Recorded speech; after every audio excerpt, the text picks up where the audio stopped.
My name is Eve Odor. My government name is Yvonne. So you'll find Yvonne Odor in most spaces, especially online.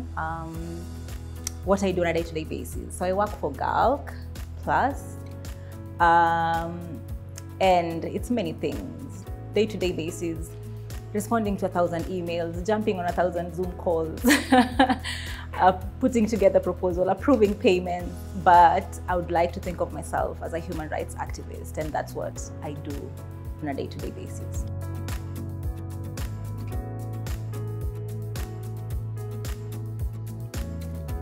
So I identify as gender non-conforming, and to that to me means that I sit outside of what society ascribes or thinks as gender binaries. I sit outside of what is prescribed as male or what is prescribed as female. Gender nonconformity to me means just like wanting to get rid of gender in its entirety, just saying fuck it to gender and living my life in a way that makes me happy, I'm more authentic to, makes more sense to me as opposed to boxes that I have to check that were ascribed when I was born and I had no say to.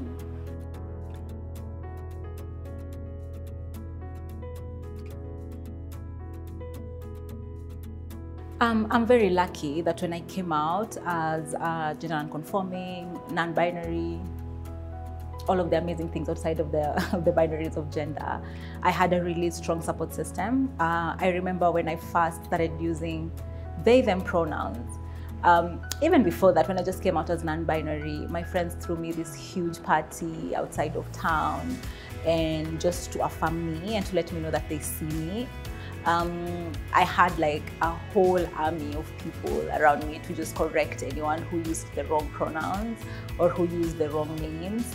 And I feel like this really helped my transition into my identity. I did not feel a lot of pressure or backlash or anything like to be who I'm not really, because I had this strong support system.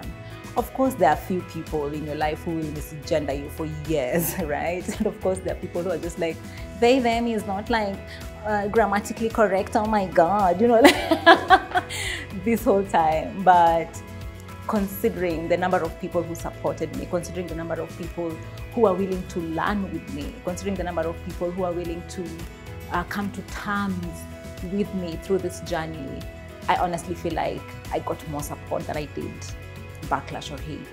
Yeah.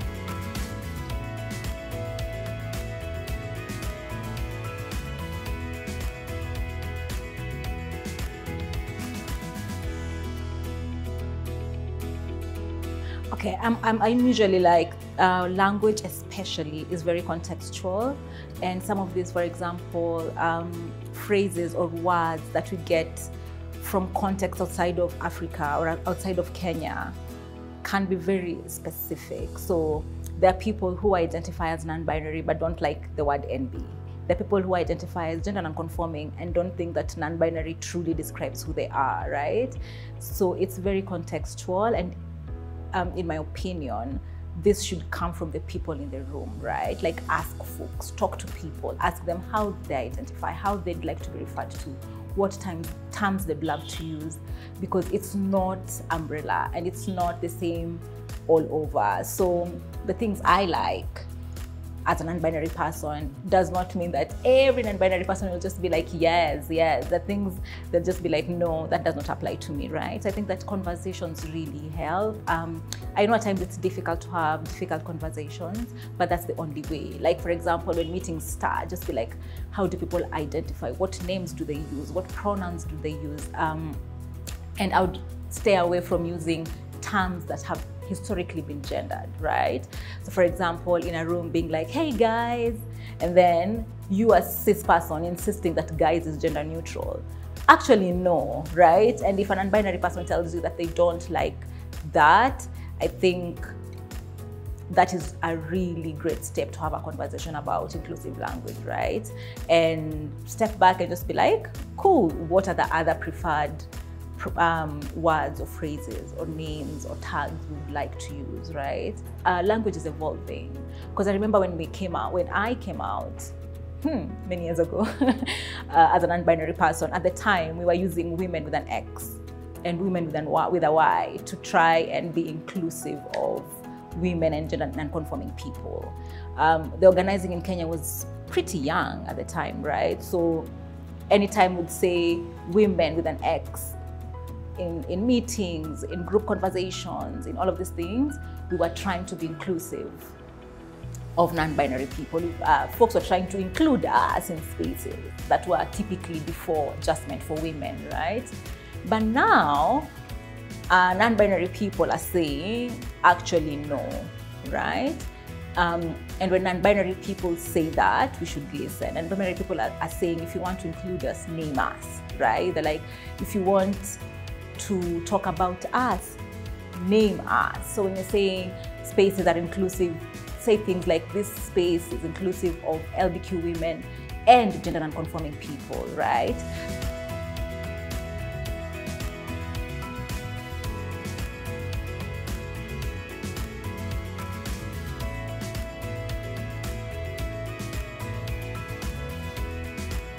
In my own view, yes. In my own view, I think that there's been a lot of,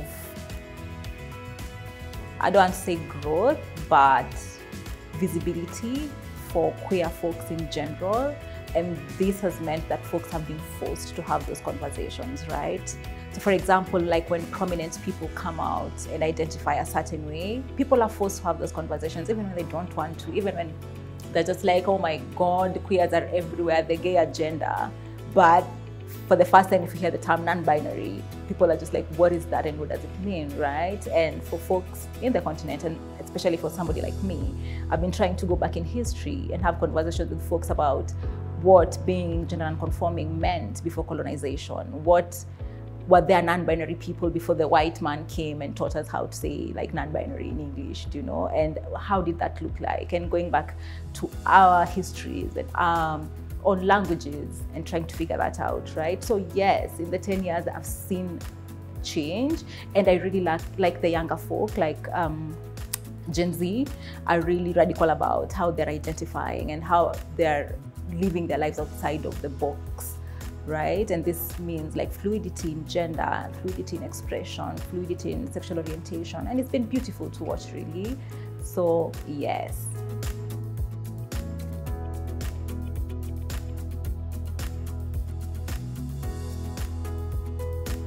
Coming out, a difficult conversation, right? Especially now in Kenya, where we've seen like a really escalation of violence towards queer people in general, but particularly towards lesbian and non-binary folk. Non-binary people and gender non-conforming people in general are usually the first people to be targeted when it comes to violence towards LGBTQ plus folks. This is because of the way we express, right? Most of the time, the way we express is outside of the binary. So we don't pass technically for cishet people. And this means that non-binary people are usually the first people in the line of violence, right?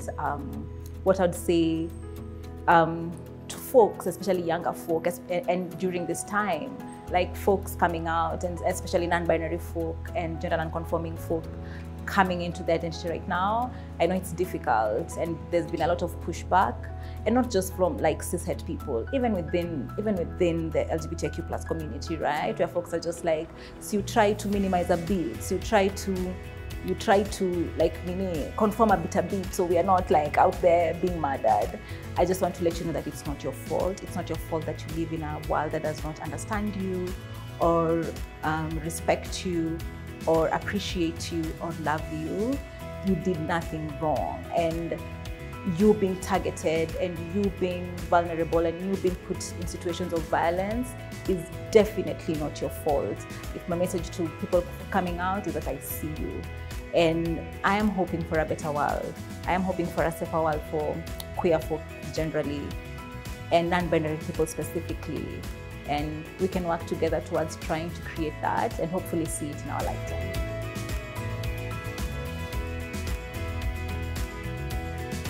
Oh my God, good question. My friends would describe me as somebody who likes sleeping and staying indoors, but people who don't know me think of me as an extrovert.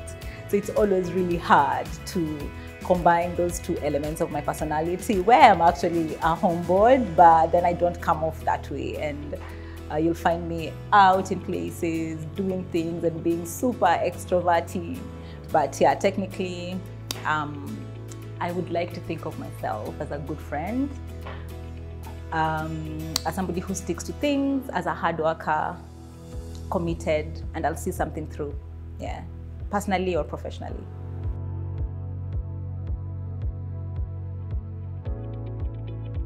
I think that trans and non-binary people are beautiful, and we are special, and we are a gift to this world. And it's really unfortunate that sometimes the world does not see that.